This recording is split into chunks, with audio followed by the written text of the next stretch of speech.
Friends, મગનું શાક કોને ભાવે એમ પૂછવામાં આવે તો 100માંથી કદાચ માંડ માંડ 10 આંગળીઓ ઊંચી થાય.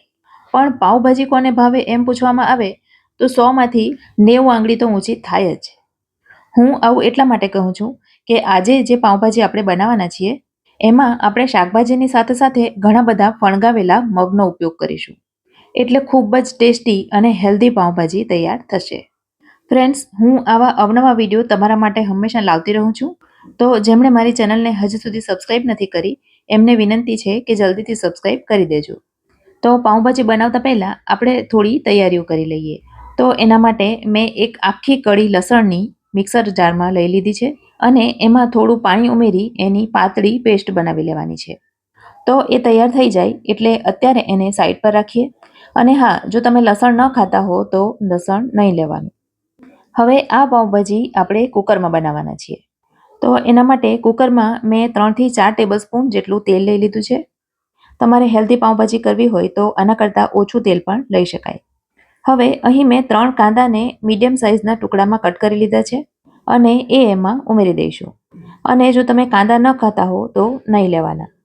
સાથે જ 3 નંગ ગાજરને મીડિયમ સાઇઝના ટુકડામાં કટ કરીને એ પણ ઉમેરી દીધા છે. હવે ઉમેરીશું ટામેટાં. તો મીડિયમ સાઇઝના 4 નંગ ટામેટાને મોટા ટુકડામાં કટ કરીને એ પણ ઉમેરી દીધા. હવે લીધા છે 3 નંગ બટાકાના ટુકડા અને એ પણ ઉમેરી દીધા. સાથે લીધા છે 150 ગ્રામ જેટલા વટાણા. તમે બીજા કોઈ શાકભાજી લો કે ન લો, વટાણા, બટાકા અને ટામેટાં આ 3 તો લેવાના જ. હવે 2 નંગ કેપ્સિકમના મોટા ટુકડા આ રીતના કરી લીધા છે અને એ પણ ઉમેરી દઈશું. કેપ્સિકમ ઉમેરવાથી પાઉંભાજીનો એક સરસ સ્વાદ આવે છે. હવે અહીં મેં લીધું છે 1 બીટરૂટ, પણ એને મિક્સરમાં ક્રશ કરી અને પછી ઉમેર્યું છે. બીટરૂટ થોડું હાર્ડ હોવાથી બધી વસ્તુ ચડી ગયા પછી પણ એ થોડું કડક રહે છે, માટે એને ઝીણું ક્રશ કરી લીધું છે.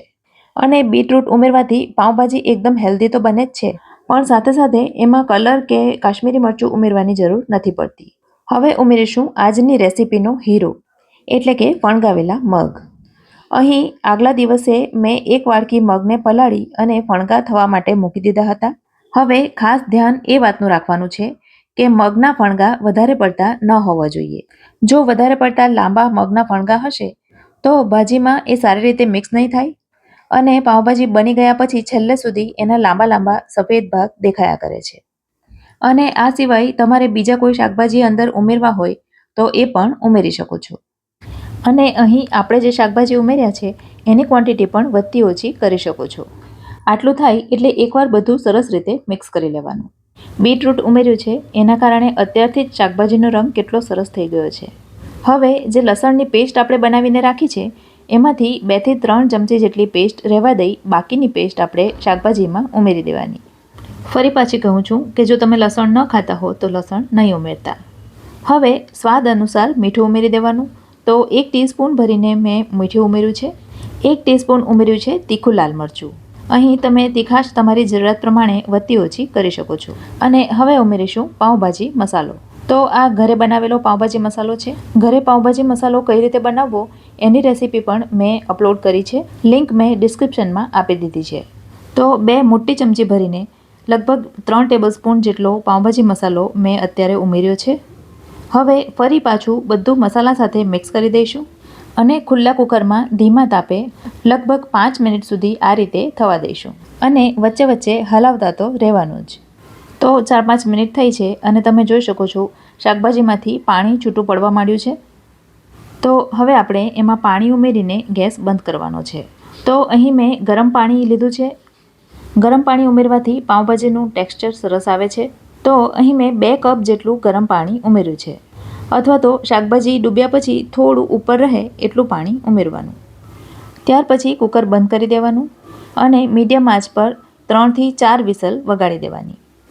હવે 4 વિસલ થઈ ગઈ છે અને કુકર પણ ઠંડુ થઈ ગયું છે અને બધું શાકભાજી પણ સરસ રીતે ચડી ગયું છે. હવે શાકભાજીને આપણે મેશરની મદદથી મેશ કરી લઈશું. તો શક્ય હોય એટલું સરસ રીતે મેશ કરી લેવાનું, પણ હું હંમેશા બ્લેન્ડરથી એને બ્લેન્ડ કરી લઉં છું. તો સરસ રીતે બધું એકરસ થઈ ગયું છે. હવે બાકીની પ્રોસેસ પણ કુકરમાં જ કરવાની હોય છે, પણ મારું કુકર થોડું નાનું છે માટે મેં ભાજીને એક પેનમાં ટ્રાન્સફર કરી લીધી છે. હવે ભાજીને પેનમાં લઈ લીધા પછી મને મીઠું થોડું ઓછું લાગે છે તો 1 ટીસ્પૂન મીઠું મેં હજી ઉમેર્યું છે અને 1 ટીસ્પૂન જેટલો પાઉંભાજી મસાલો પણ ફરીથી ઉમેરીશું. હવે ફરીથી ગેસને ઓન કરી દઈશું અને ગેસની આંચ મીડિયમ રાખવાની.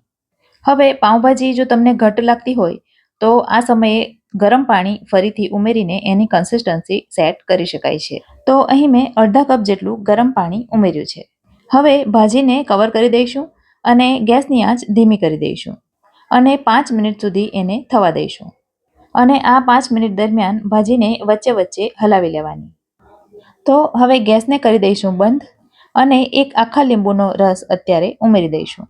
ઘણી વખત બટાકા સ્વાદમાં ઘણા મીઠા આવી જાય છે તો મારા બટાકા પણ થોડા સ્વીટ છે માટે મેં 1 લીંબુનો રસ ઉમેર્યો છે. બાકી તમે અડધા લીંબુનો રસ ઉમેરો તો પણ ચાલે. હવે ભાજી ઓલમોસ્ટ તૈયાર જ છે પણ એને વધારે ટેસ્ટી બનાવવા માટે એક વઘાર કરવાનો બાકી છે. તો વઘાર કરીએ એ પહેલાં થોડી કોથમીર અને લીલું લસણ ભભરાવી દીધું છે. હવે એક વઘારિયામાં 2 થી 3 ટેબલસ્પૂન જેટલું તેલ લઈ લઈશું. તેલને વધારે ગરમ નથી કરવાનું. થોડું ગરમ થાય એટલે એમાં 1 ટીસ્પૂન જેટલું કાશ્મીરી મરચું ઉમેરીશું અને બસ આ વઘારને પાઉંભાજી ઉપર રેડી દઈશું. આટલું કરવાથી પાઉંભાજીની આખી રોનક જ બદલાઈ જશે. પણ જો તમે હેલ્ધી પાઉંભાજી બનાવવા માંગતા હો તો આ વઘાર નહીં કરવાનો. તો એકદમ બજાર જેવી ટેસ્ટી અને હેલ્ધી ભાજી બનીને તૈયાર છે. તો હવે ફટાફટથી પાઉં પણ શેકી લઈએ. તો મેં અહીં લાંબી પાઉં લીધી છે પણ તમે ગોળ પાઉં પણ લઈ શકો છો. પાઉંને પહેલાં તો વચ્ચેથી કાપી લેવાની. ત્યાર પછી તાવી ઉપર 1 ટેબલસ્પૂન જેટલું તેલ લઈ લઈશું અને સાથે જ એમાં થોડું બટર પણ લઈ લઈશું. હવે જે લસણની પેસ્ટ આપણે બચાવીને રાખી હતી એમાંની થોડી પેસ્ટ પણ ઉમેરી દઈશું. થોડું મિક્સ કરી લેવાનું જેથી લસણની કચાશ દૂર થાય. ત્યાર પછી એમાં થોડું કાશ્મીરી લાલ મરચું ઉમેરીશું, થોડી કોથમીર અને થોડું લીલું લસણ પણ ઉમેરી દઈશું અને બધું થોડું મિક્સ કરી દઈશું. હવે જે પાઉં આપણે કાપીને રાખી છે એ ઉપર મૂકી દઈશું અને બંને બાજુથી સરસ રીતે શેકી લઈશું. એટલે સરસ મજાની મસાલા પાઉં બનીને તૈયાર છે. આ પ્રકારની પાઉંભાજી તમે એકવાર બનાવશો એટલે જે મગ ન ખાતા હોય એ પણ ખાતા થઈ જશે. કેમ કે ખાધા પછી પણ ખબર નથી પડતી કે આ ભાજી મગથી બનાવેલી છે. રેસીપી ગમી હોય તો વિડીયોને લાઇક કરજો અને તમારા સર્કલમાં શેર કરજો. તો ફરી મળીશું આવી જ એક નવી રેસીપી સાથે. ત્યાં સુધી મને રજા આપો. આવજો.